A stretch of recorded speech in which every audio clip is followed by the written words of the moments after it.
Welcome back, dear friends and fellow seekers. It's a privilege to walk beside you again on this path of compassion, wisdom, and self-discovery.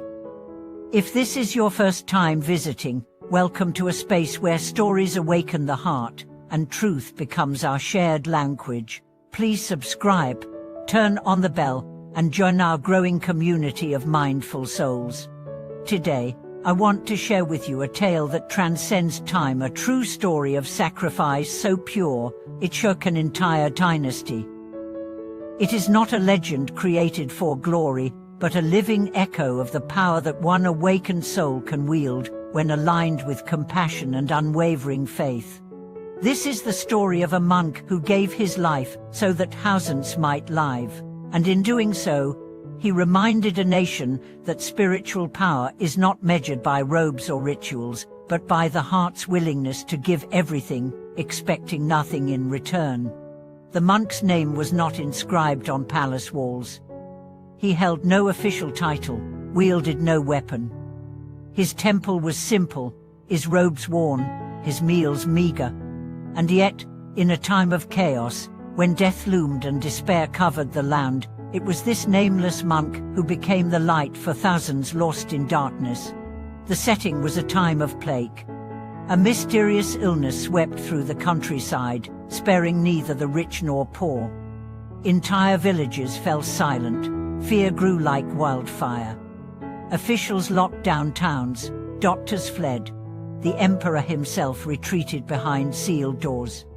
One day, a messenger arrived at the gates of a remote temple.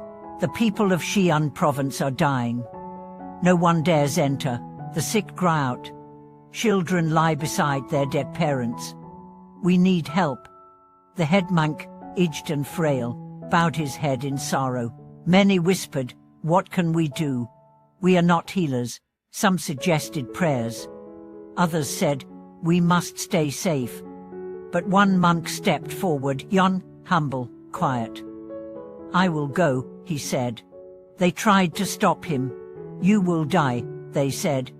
"I already gave my life when I took these vows," he replied. He took nothing with him, no supplies, no food. Only his robes, his chanting beads, and a heart burning with mercy. When he entered Xi'an province, the scene was beyond horror.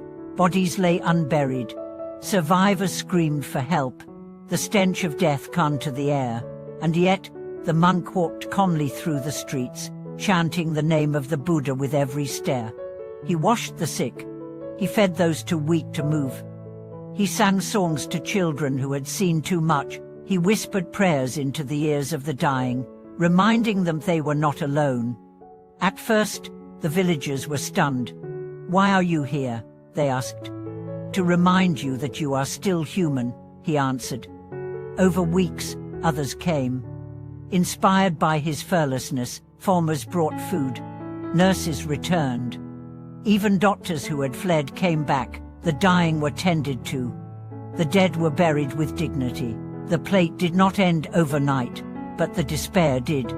And the monk, he died quietly, in the corner of a hut, surrounded by villagers he had served. No one heard his final breath, but everyone felt his passing. Word reached the emperor. When he heard what had happened, he wept. "One monk did what my entire court dared not," he said. A monument was built not of gold, but of stone. At its base, it read, "He gave everything, so others could remember hope." But the real monument was not in stone. It was in the hearts of those saved, and in the transformation that rippled through the empire. So what does this mean for us today? In a world still gripped by fear, division, and uncertainty, this monk's story reminds us that true power is not in control, it's in compassion. That when we stop protecting ourselves and start offering ourselves, something sacred is awakened. Let's reflect on what he did. He stepped into suffering, not because he was fearless, but because he was full of love. He didn't ask if he would survive. He asked if he could serve. How often do we live like that? In our daily lives, we avoid discomfort. We resist others' pain. We tell ourselves, it's not my responsibility. But the monk's life shows us that sometimes the greatest healing comes not from doing what is safe, but from doing what is right. We may not be called to walk into a plague-ridden village, but we are all called to show up when it matters, to hold someone's hand when they tremble, to speak truth when it's unpopular, to forgive when it's difficult, to give without waiting to receive. That is how a soul becomes immortal, not by avoiding death, but by transcending it. Years after the monk's passing, a young boy who survived the plague grew up to become a healer. He would tell patients, "My medicine began the day a monk gave me soup with his bare hands." Another girl, orphaned by the plague, became a teacher. She told her students, "My education began when a monk taught me a prayer so I wouldn't be afraid at night." This is the ripple of sacrifice.